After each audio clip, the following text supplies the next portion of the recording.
The year is 1997. The Spice Girls just debuted in the US, Titanic is smashing the box office, Pokemon is giving seizures to children, and in Japan, a video game company by the name of Squaresoft just released a game that would change the industry forever. A game whose shadow we cannot escape to this day. A game that introduced not just a series but a whole genre to a different continent and would later go on to influence popular media for decades. That game was Final Fantasy VII. A game of epic proportions, cinematic cutscenes, and silly minigames. You see, Final Fantasy was already a long-standing and successful video game franchise in Japan, but with 7 it would become one of the most popular names in the medium. And how did they do that? Just a little bit of false marketing. Beyond the edge of reality lies a story of ultimate conquest, a story of war and friendship, a story of a love that can never be, and a hatred that always was.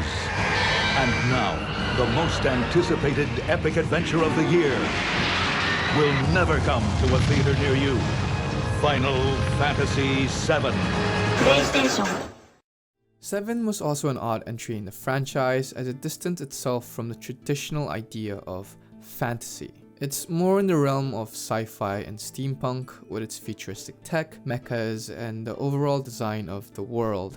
And while it's true that the series had previously delved into those elements, most notably in 5, it had never gone this far. And with the success of 7, Squaresoft had a big decision to make. Where does the series go from here?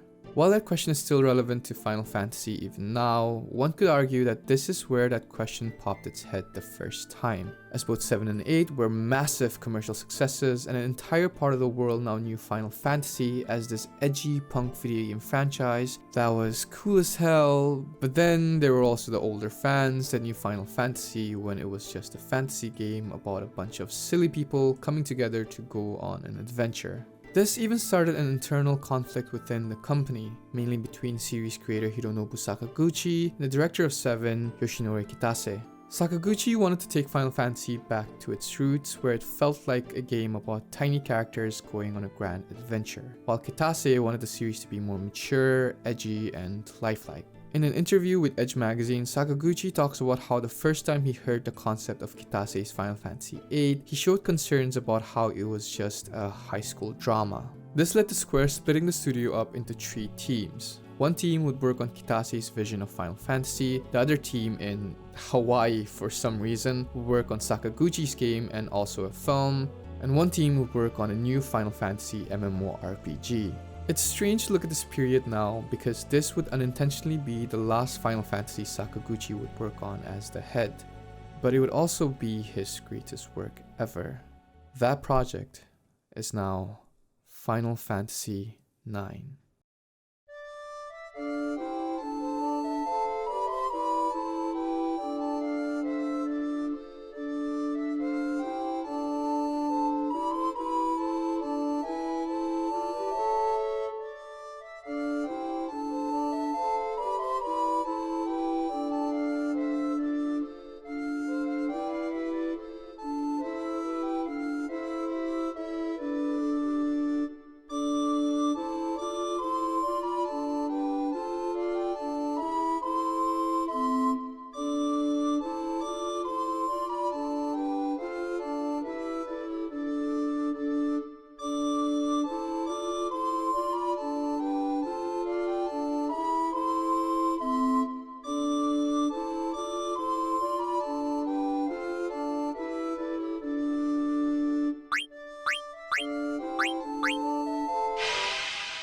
Nine was on the complete opposite end of the spectrum compared to 7 and 8, to a point that initially, Square didn't even know if this was going to be a mainline game. Which makes sense, because the world only knew the last 2 entries, but this wasn't a successor to either of those. It was a successor to 6. This led to the fanbase feeling alienated. I mean, even in the character designs, the differences are obvious. While characters from 7 and 8 look almost exactly like Tetsuya Nomura, the characters from 9 look weird. In fact, to this day, when I recommend this game to someone, the number one reason why anyone refuses is because they think the characters look goofy.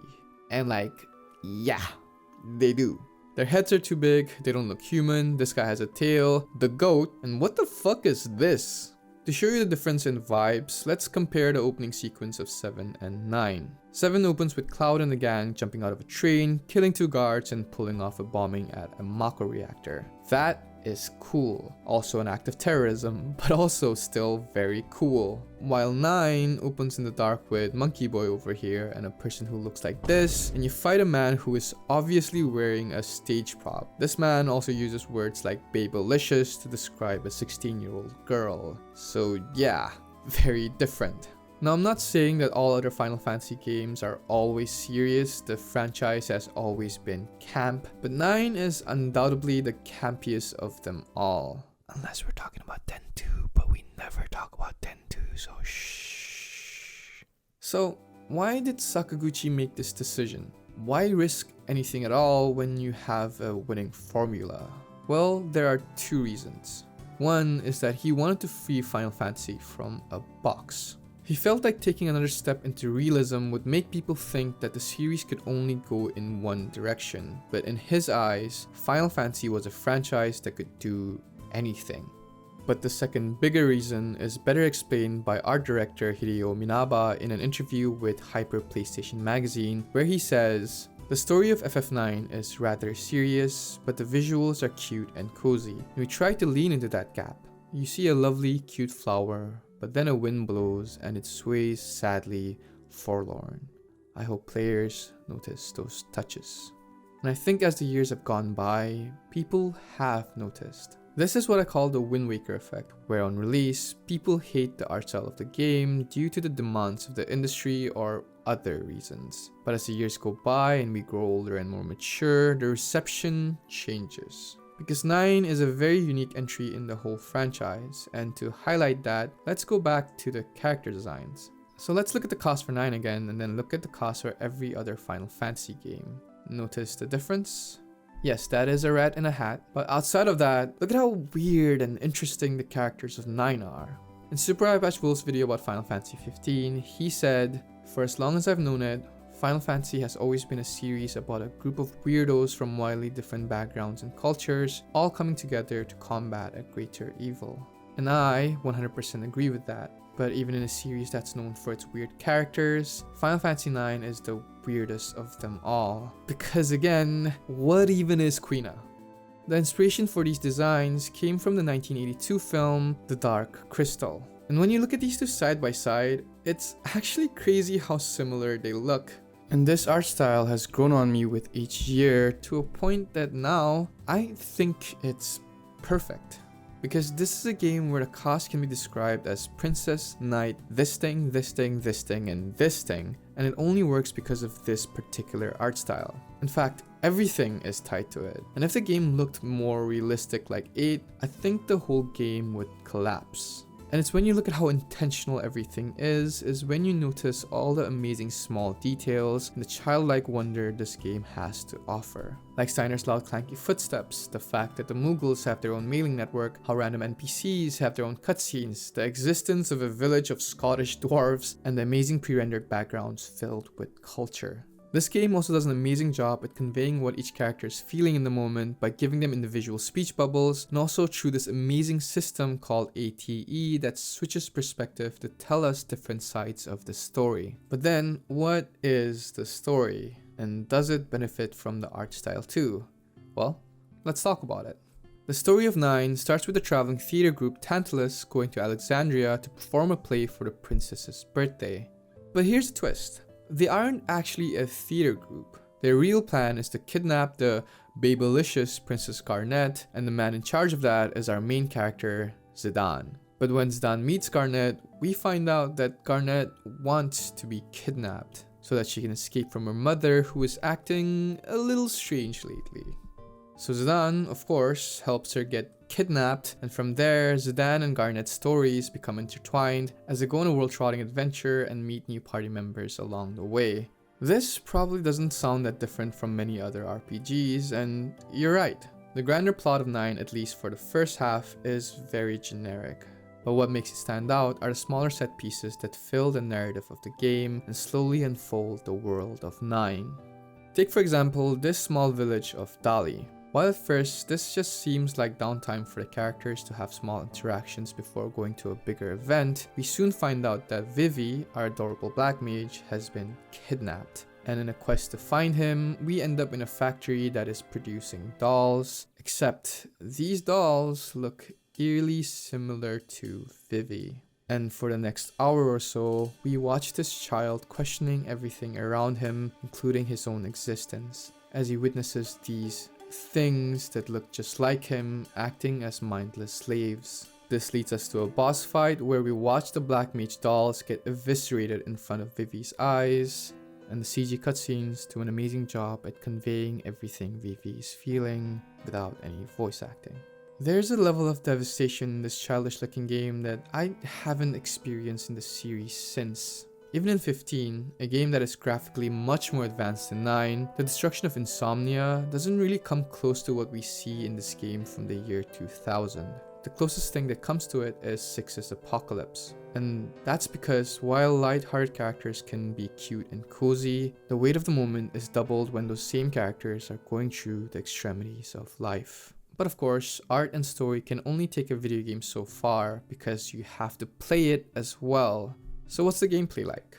Well, Final Fantasy IX uses a similar turn-based battle system like many other games before it, but it does get rid of the flexibility of what you could do with the materia and junction system from 7 and 8. Instead, 9 goes back to the traditional way of classes and jobs, meaning Zidane is a thief and Garnet is a summoner slash white mage, and there's not much you can do to change that. Now I like this because this gives each party member a distinct quality and personality, making them all feel like their own people, but I also love the weird builds I could make in 7, and so to compensate for that, 9 adds abilities which are, well, abilities that you can learn from items and choose to equip at the cost of skill points. It's not as expressive as the other games, but it's a best of both worlds kind of situation, and you can get really wacky with the parties if you choose to. And I enjoy this battle system except for one aspect of it, and if you've played it, you know I'm talking about trance. Trance, canonically, is the ultimate power any human can have when your emotions are taking over. Gameplay wise, it's just a limit break. If you don't know what that is, just think Super Saiyan mode. I love trance conceptually, and I love the fact that they made different models for each character's trance. They look sick and they do a lot of damage. But the issue with it is that you cannot choose when to use it. It's casted automatically when a bar is filled, and so that means if you're unlucky, you can end up using it on just any other mob. And yeah, I understand that conceptually it's based on emotions, even the name trance points towards that, like you're in a trance-like state and not fully in control, but also we still give commands to characters, so it would have been nice to have an option to trigger it.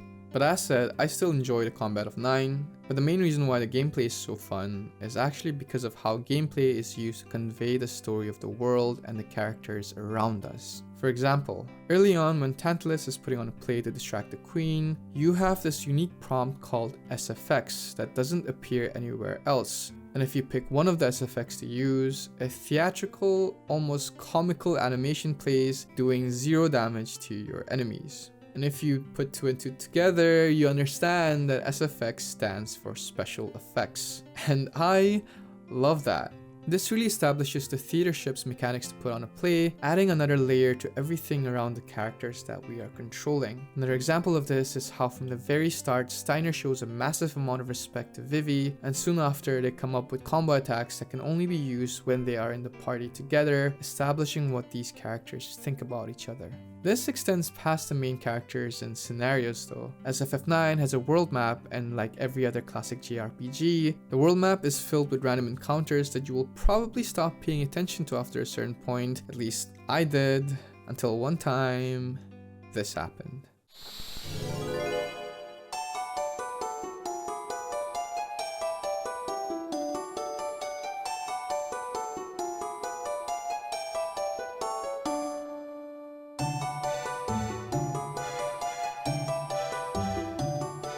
This monster is called Ragtime Mouse, a monster that you can run into very rarely in the forests of the world map. If you attack it, it runs away even if you do more damage than its max HP. The only way to beat it is by answering its true or false questions correctly. Moments like this are amazing, and even if I've beaten this game 4 times now, I always have to look up what Zidane Strong's weapon is, but the memory of running into this monster the first time has never left me. And I've actually never beaten it before. I don't know what happens when you beat it, nor do I know how many questions it asks, but that only makes me want to go back to this game just so I can find out. And like, they really didn't have to do this, but it's moments like this that make you go, what else is out there? And I think this is very important for classic JRPGs, as it's what differentiates a good one from a mediocre one. Because the main appeal of JRPGs has always been the world, story, and characters. And so everything around the game, including the gameplay, has to push those elements forward.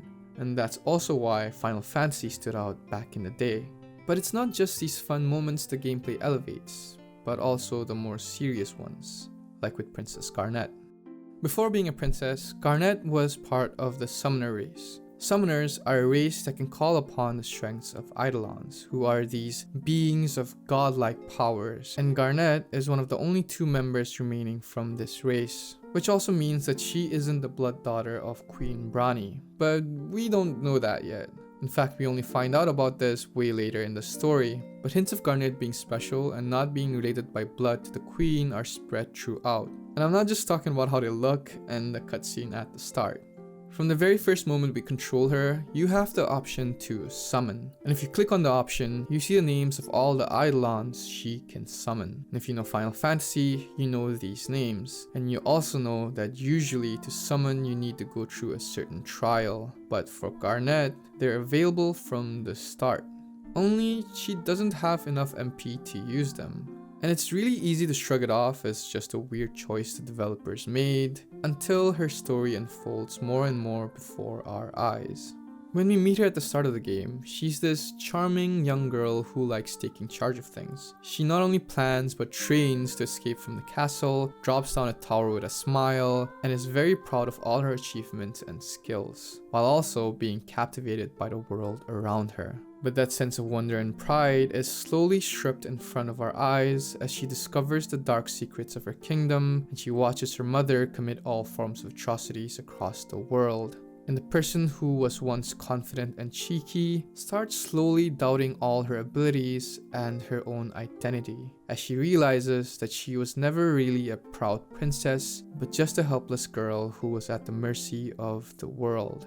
And perhaps she always felt that way, and her escape from the castle was just a way for her to escape that part of her. If you couldn't tell, identity and what happens after you lose it is a huge theme of this game, and the stripping of identity for Garnet is represented by her ability to summon being taken from her by her own mother.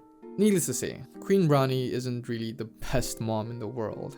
And yet, Garnet cannot remove her love from her, and still determined to save her mother, she keeps pushing forward. And as she does, she grows stronger both in character and in gameplay. At the start of the game, she doesn't really do any damage and is just a healer. But by the midway point, she starts to relearn the summons and now has enough MP to use them, which also means she is now doing some of the highest damage in the game. And it's really hard to keep her out of the party at this point until it all crumbles down again as she watches her mother get brutally murdered by the very Eidolons she was trying to control.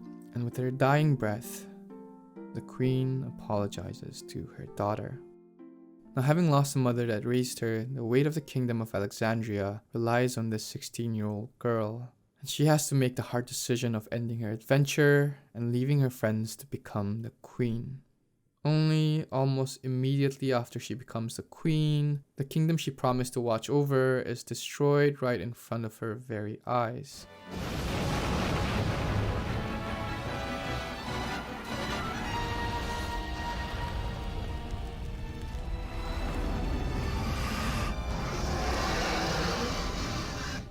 Imagine putting yourself in her shoes. If I was her, I don't think I would have the strength to push on. And for a while, she struggles to as well. She loses her voice, blames herself for everything, and even in gameplay, at times she loses focus and the command you give her fails, and she is a shell of the girl you met at the start. You kinda have to put her on the side and use someone else so that she can grieve in peace and accept all her weaknesses. And it's the fact that there are these ups and downs in her gameplay based on where she is in the story that really makes everything stick. Her going from this young girl with unlimited potential to a broken mess and her rise back up again, but not as the same girl we met.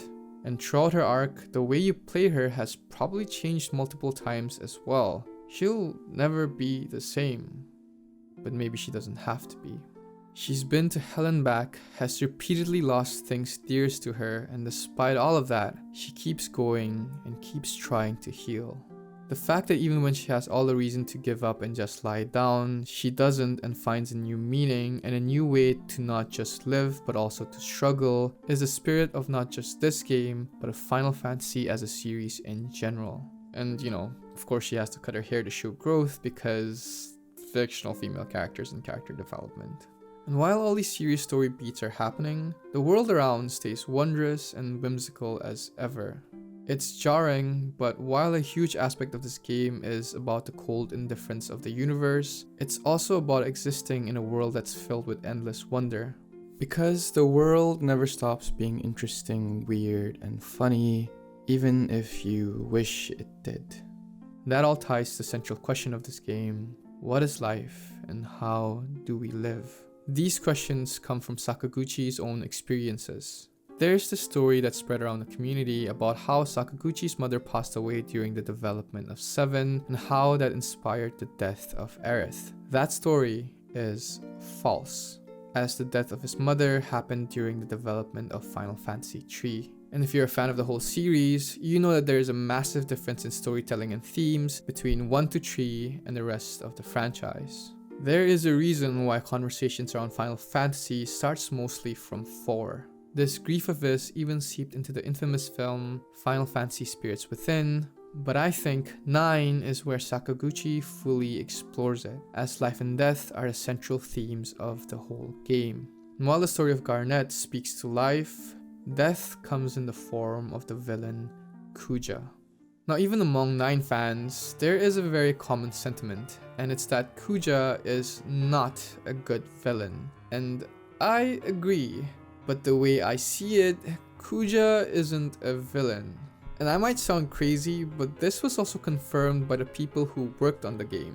And yeah, he does commit genocidal acts. I'm not saying he's a good guy, but narratively, 9 does not have a villain. Not in the traditional sense at least, because 9's villain is the cycle of life and death itself. I said that the first half of this game is pretty generic. Well, the second half could not be any more different, because we find out that Kuja was the one manipulating Garnet's mother to commit genocide across the globe so that he could gain the power to overthrow his own creators. And who are his creators? Aliens! Yeah, remember when I said that 9 is a fantasy game? I lied. Okay, this is going to get weird, so stick with me now.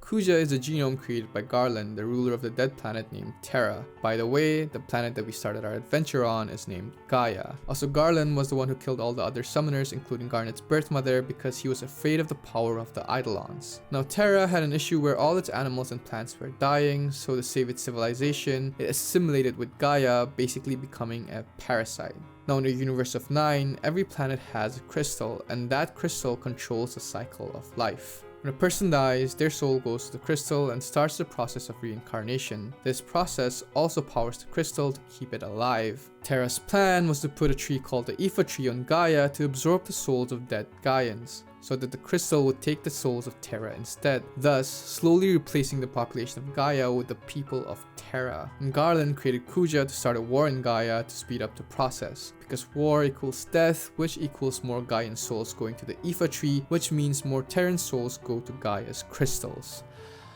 Did you get all of that? If you didn't, basically Terra wanted to colonize Gaia and Kuja was Christopher Columbus. But here's the thing, Kuja was created as we see him and never experienced a childhood and didn't learn any human emotions. Yeah, he was smart and powerful, but he was also dangerous because of his lack of humanity. So Garland gave Kuja a short lifespan without his knowledge, making him a temporary puppet. While Garland worked on the real Angel of Death for Gaia, that Angel of Death was none other than Zidane. That's why throughout 9, you see many different creatures and races, but none of them look like Zidane because he was never part of this planet. And the only reason he even ended up in Gaia was because when Kuja found out about a new, better genome, he abducted him and abandoned him on Gaia. All of this culminates in the Kuja killing Garland, only to find out that he will die very soon as well. And that's when it hits him. He's going to die. He's going to stop existing, and eventually everyone will forget him. This revelation breaks him and he starts his rampage, promising to destroy everything. Because if he isn't allowed to live, why should anyone else? Now, I have a question for you. Given the circumstances, can you tell me with 100% confidence that you wouldn't have made similar choices to Kuja? I like to believe that nobody is made of a different moral fiber, and it's our experiences and the people around us that determine how we choose to live our lives. But Kuja never got any of those experiences, and to be honest, until the very end, all he wanted to do was just live. In fact, Kuja's story could be easily molded into that of a JRPG protagonist. A man with unfortunate circumstances defies fate, creates his own destiny, and somehow, eventually, fights God, because, JRPGs. In fact, we know this to be true because Zidane has that same story arc. Zidane is Kuja.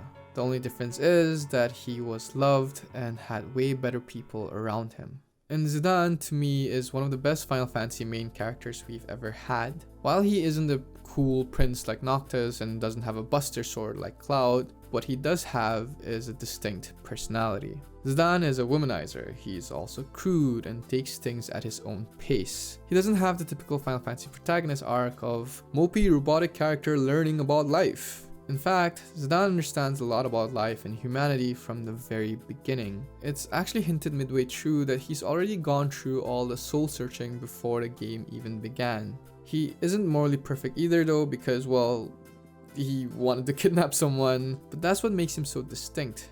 Because he has his own beliefs and is the one leading the story rather than being dragged by it. He's also very charming in a cringe sort of way. For a womanizer, his Riz is terrible. He only rolls a 1 or a 10 in his charisma checks, but that's what makes every moment between him and Garnet so fun. If I had one criticism about him, it's that I wish he was a little older. Because the relationship he ends up developing with Garnet is quite mature. It's not that of a childhood crush or a high school love. It's a playful push and pull between two people who want to be there for each other, but don't fully understand what they mean to each other yet. And as I say that, I guess these days you could call that as a situationship, but I wouldn't. For many fictional characters, Zidane's initial state is probably their end goal. But Zidane somehow still finds a way to grow, regress, and grow further, while simultaneously leaving footprints on the lives of everyone around him. And his relationship with Vivi as an older brother figure is perhaps the best example of that. After seeing the Black Mages, Vivi's world is flipped upside down. He starts to question everything, and the once cute innocence is filled with nihilism and questions about who or what he is. And then suddenly he stumbles upon a village of Black Mages. These mages, much like Vivi, gained sentience and escaped. And in talking to them, Vivi learns that Black Mages only have 1 year to live. This upsets Vivi and makes him ponder his own life even more as he faces his own mortality. This leads to him asking Zidane what he can do to stop feeling this way, and Zidane comes up with the genius idea of pissing together in a river. By the way, when you think about it, can Vivi even piss? Anyway, this might sound silly at first, but what are you supposed to do in this situation? At first, Zidane basically says, yeah, don't worry too much about it. But when Vivi says he can't do that, instead of pushing his agenda, Zidane tells Vivi that it's okay for him to not follow in his footsteps, because that's who Vivi is, and that he is accepted regardless of how different he is. And the only advice he can give is that either you do or you don't. You live or you don't. Our mortality is hard to tackle, and I don't think there's anything anyone can say that can work 100% of the time. The best thing you can do for someone who fears death is just to listen to them. And that's what Zidane does. But funny enough, even though Zidane tells Vivi that he doesn't have to follow in his footsteps, the opposite happens. The people I learn the most from in life aren't people who give me words of wisdom, but are people that have this infectious charm to them that slowly rubs off on you. And throughout this adventure, we see Zidane do that to everyone, including us, the players. That's exactly why when Vivi finds out that the Black Mage villagers have joined Kuja's army, he doesn't go back to his default state of being sad and worried. Instead, this time, he is filled with fury and determination to stop Kuja at all cost. Traits that he learned from Zidane. So when Garland, as Zidane's creator, breaks him and turns him into a lifeless husk, the only way he gains himself back is through all the people that he affected. All the people who were charmed by him and whose lives were touched by Zidane, coming together to remind him of his true identity. That he isn't an angel of death nor a mindless robot to follow the purpose of his creator. Now, let's get a little personal. I first played this game when I was so young that I don't even remember my age. I also had to pirate this game as a child because I was from a third world country. Even though the PS2 was already out, my small state of Nagaland hadn't even seen a PS1. So I went to this website called Emu Paradise and downloaded Disc 1, which I still remember was around 1 gigabyte. And this might sound crazy to some, but that 1 gig took 8 hours to download. 8 hours! While I didn't fully understand the game, the childlike wonder of the game had me hooked. But the moment I fell in love with this game was on my second playthrough at the age of 19. 19 was a weird point in my life. I had just left my hometown for college and started a new life in a city where I didn't know anyone. And 19 was also when I developed my first fear, the fear of death. It's embarrassing to admit it now, but it was crippling. I would be sleepless thinking about how I would die one day and that everyone will forget me. I would wonder what happens after death. Is there a heaven, a hell, or is it just oblivion? And how weird it is to think about how I won't exist. With this fear, I wouldn't go out, I wouldn't talk to anyone, and I wouldn't even go to college. I forgot how to live. And because of all the free time I had, I got back into my old hobby of gaming. And I decided to replay Final Fantasy IX from a fresh perspective, and I can't tell you how much I needed it. Seeing Vivi and the Black Mages trying to comprehend life, Steiner's dilemma of duty versus virtue, Freya's courage to move forward even after everything she knew crumbled, Maren's growth, Quina and Eiko's enjoyment of the little things in life, Dagger's perseverance, Zidane's charm, courage and vulnerability, and of course Kuja's struggles, made me understand how wrong I was to dwell on death and not life. No matter what we believe happens after death, we only have one go at life as we know it. Even if you believe in reincarnation, this is the only time you'll live as the you that you are right now. Life doesn't last forever, but that doesn't have to be something to dread. The finite nature of life is what makes it so beautiful, and that's perfectly encapsulated in Vivi's words for Zidane at the end of the game. The message isn't just to live life to the fullest, but to live in a way that enriches the lives of the people around you. That way, even if you have to say goodbye one day, you will be immortal in someone's heart until that heart stops beating. Why you are born is a question you can ponder for a very long time. But that's not the important question. It's what you're doing with the life that's been given to you right now. In an interview, event planner Nobuaki Komodo talks about how he got a letter from a middle schooler who was thinking about ending his life, but decided to live after seeing how Vivi and Zidane, along with everyone else, lived their life with all their hearts. Komodo then locked himself in the toilet and cried for a while. And that's the effect this game has. It's how it teaches you to live.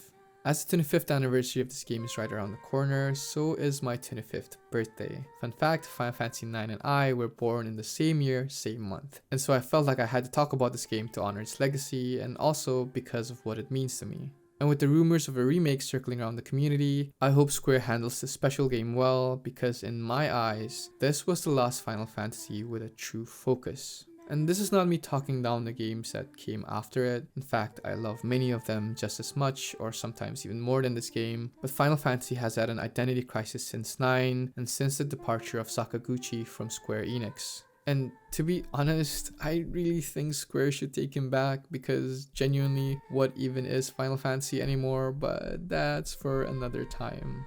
Sakaguchi and amazing sound composer Nobuo Uematsu have come together to say that 9 is their favorite game in the franchise. And this video is so long now that I couldn't even mention how amazing the soundtrack is for this game. But trust me, it's breathtaking and filled with love letters to all the Final Fantasy games that came before it. I don't think 9 is a perfect game, but I think it's a perfect Final Fantasy game. It was the last single-digit game in the series and was a title created to celebrate what the franchise stood for, and was also a perfect send-off to the 90s. And so, even if they don't announce a remake on the anniversary, I hope they honor it well and give people an excuse to pick this game up again, because it's a game whose message is more important now than ever before.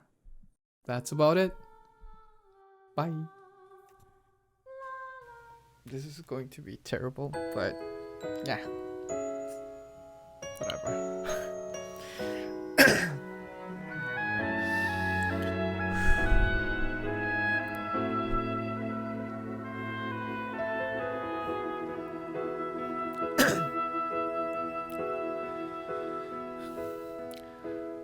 Alone for a while, and I've been searching through the dark for traces of the love you left inside my lonely heart. To weave by picking up the pieces that remain, melodies of life, love's lost refrain. Paths stay the cross, though I cannot just say why. We met, we laughed, we held on fast, then we said goodbye. Ooh, hear the echoes of the da-da-da, let them ring. I don't remember.